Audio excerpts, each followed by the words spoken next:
Hello सबके नमस्ते प्रणाम। हम लोग एक नीरज मिश्रा और आज के हम ब्लॉग बा एगो बहुत बढ़िया मंदिर हमनी के गांव के बगल में अरेला मंदिर बा।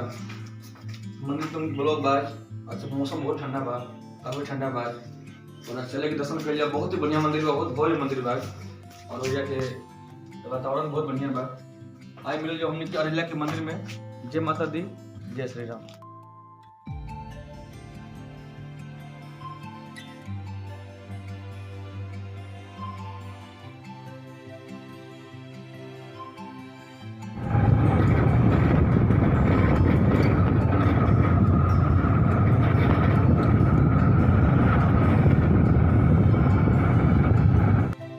जय माता दी। हमने के मंदिर के रास्ता त्याग नहीं कर रहीला। देखी लिखल बा माँ शेरा वाली मंदिर ग्राम अरेला पुरारा भोजपुर और बहुत जबरदस्त ठंडी बा और ठंडी में भी आप लोग के हम माई के दर्शन कराई। आप सबके आशीर्वाद रही। आई चल जाओ मंदिर में। देखो दिखाओ हमारा झूला मंदिर।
भदौर गांव हमारे पड़ोसी गांव में हम करीला और हमने के बचपन से ही जा हाई स्कूल सभी पढ़ते रहे और हमने यहाँ के और नाम क्या है? जितेंद्र सिंह यहाँ के मंदिर के पुजारी जो हैं। यहाँ के नाना जी भी लगे हमारे रिश्ता में जी। और राव नाम क्या? टुनटुन सिंह, बाबू साहब बहन लोग। और मंदिर के बारे में यहाँ के क्या है? नहीं मोहन सिंह, स्वर्गीय मोहन सिंह। अच्छा, ये मंदिर बनावल महान समाज से भी। अच्छा ये घर नो इहे के लड़का ही बनवैले बनन मंदिर। का नाम वहाँ के? मनन सिंह। कहाँ नाम है? सिलीगुड़ी। बढ़िया बा। आई अंदर दर्शन कर लिया दुर्गा जी के। बहुत ही बढ़िया भव्य मंदिर बा। आई ना चलो आई ना जी चलो। अच्छा भेजा जग लगा ऐसी हवन होला जा हवन के बना खून की व्यवस्था खूब बढ़िया है। कीर्तन के प्रोग्राम हाँ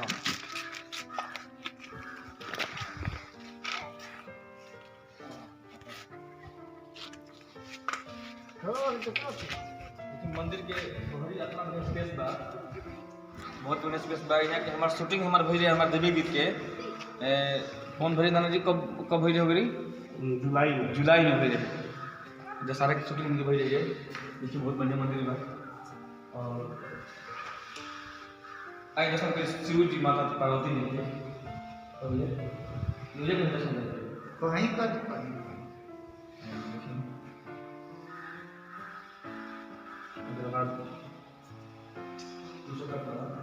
विष्णु जी माता लक्ष्मी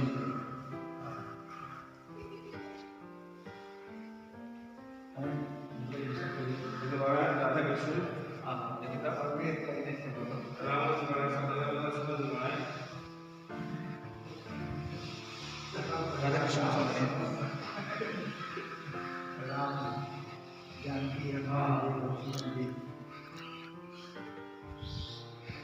तो हाँ ऊपर से खुलिए देखा आई तब दर्शन कर बढ़िया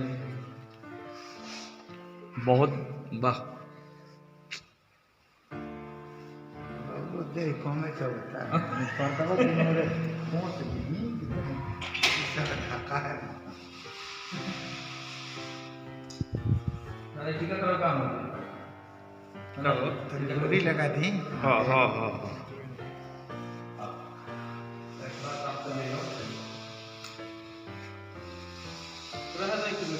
अरे रहा था ज्यादा कमाई क्या बना जय स्वस्ति नयन रूप सभा नहीं हो कमाल बन तो रोलिया के स्वस्ति नयन रूप स्वस्ति प्रदान राहुल हाथ बिना पैसा के ना तो तुरंत ब्राह्मण को जसकुल सकता हां आइए आइए रुमाई नहीं काम लगा काम हां इकाची का पाया और पाया का ना घर के लड़का जो है ठीक करे मगर एंडिंगा तो आई देखना तो करे जो पाया नीचे से खाली पानी करा के ऊपर से छोड़ पास छोड़ के बीच में चैनसी के पाइप अब उधर करना के देखे ऊपर से ना भर देखे और न काला होना है ऐसा अच्छा पहले रोड पे पहले इलाम ना मिल जाए आगे स्टील माना लाओ शुरू दर्शन करा दुर्गा जी के सब कुछ और जितना मिला आपको देख रहा बानी हमारे YouTube के माध्यम से निजी मिश्रा ऑफिशियल के माध्यम से दर्शन करिए माई के आई बाबा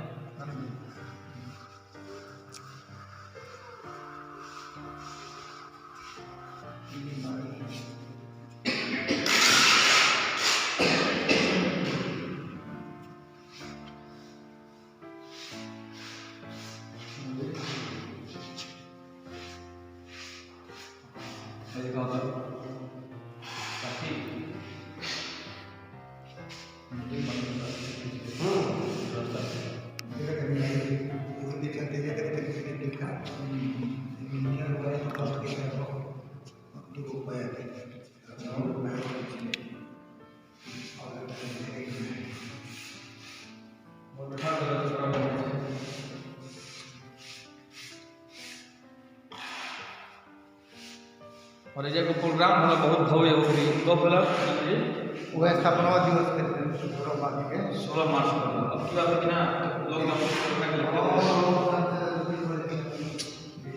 कोरोना तो बाद तक यहाँ तक तो हर एक जगह मंदिर बंदे बा गांव घर मंदिर बा नीचे वो तो छोड़ो काट होगा हम अंदर बात की जो देखिए अभी काम चल रहा है और दिखाइए अभी एफआईआर काम चलता है अभी और ना वो एफआईआर इंतजार हो लगा ना वो के लिए वो में लगा दिया ऐसा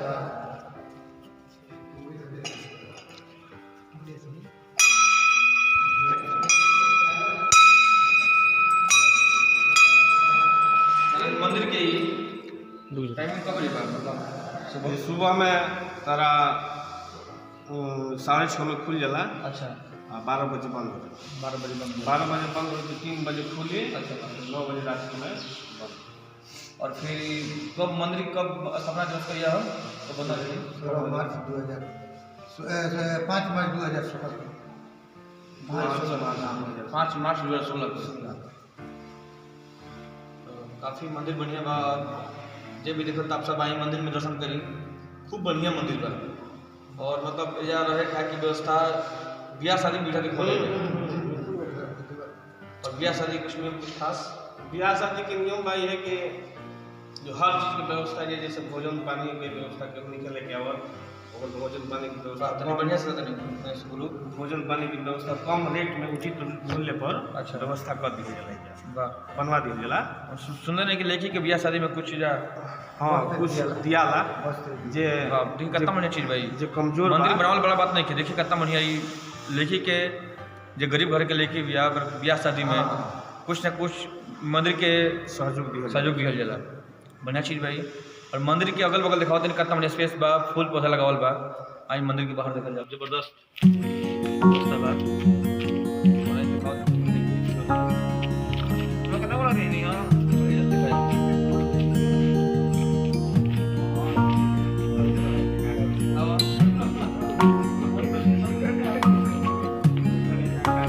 और मंदिर के अगल बगल बहुत ही बढ़िया बड़ा बहुत बढ़िया घूमने अच्छा लगा था साफ सफाई बहुत मंदिर का काम चलता है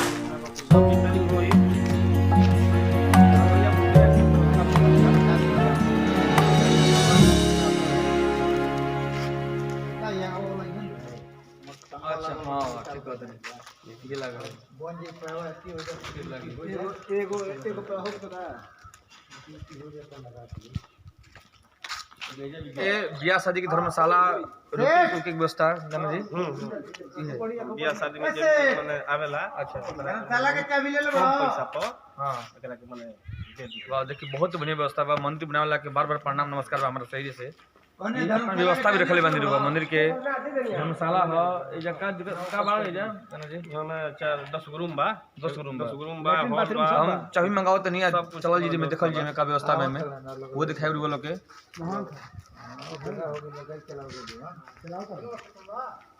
यहाँ के व्यवस्था बा का बाबा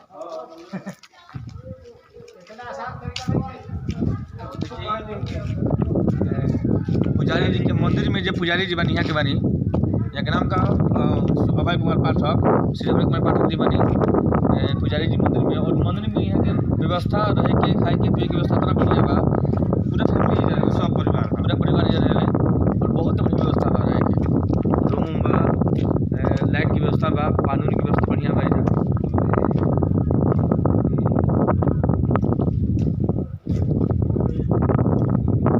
अगर ई वीडियो रउआ लोग के अच्छा लागल होके तो ई नीरज मिश्रा जी के यूट्यूब चैनल बा एकरा के रउआ लोग सब्सक्राइब करी लोग। सब्सक्राइब करी लोग आ सपोर्ट करी लोग आगे बढ़ाई लोग शेयर करी लोग खूब आशीर्वाद दी लोग खूब आशीर्वाद दी और लोग बहुत ही बढ़िया व्यवस्था बा मंदिर के आप लोग दर्शन कर आई माई की कृपा सब पे बना रहो जय माता दी जय सबे स्वस्थ रहे मस्त रहे जय श्री राम भारत माता की जय जय